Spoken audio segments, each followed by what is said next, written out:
भारत आपला देश लोकसंख्येच्या बाबतीत सगळ्यात मोठा आहे. इथे कोणतीही गोष्ट जगात होऊ द्यात, इथे मायक्रो लेवलवरती ती गोष्ट होते. याचं वैशिष्ट्य जर असं आपण बघायला गेलो तर हे कोणाच्या एकाच्या हातात राहिलेलं नाही. ती जी मक्तेदारी होती पूर्वीची, ती मक्तेदारी संपली आहे. किंवा प्रोडक्ट लोकांसमोर न्यायची आहे तर तुम्हाला लागतं एक प्लॅटफॉर्म. आणि आता आपण बघतोय की 3 पैकी 2 व्यक्ती आज ऑनलाईन आहेत.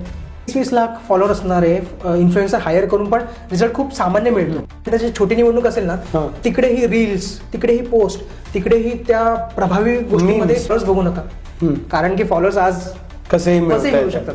हा जो इन्फ्लुएन्सर मला वाटतं की हे एक डिजिटल वर्ड ऑफ माउथ आहे. ज्या सोशल मीडिया करतील, पोस्ट टाकतील, ॲड्स रन करतील आणि झाला त्यांचं काम. मग त्यांच्यापासून ते काय म्हणतील की हां आमचं काम झालंय.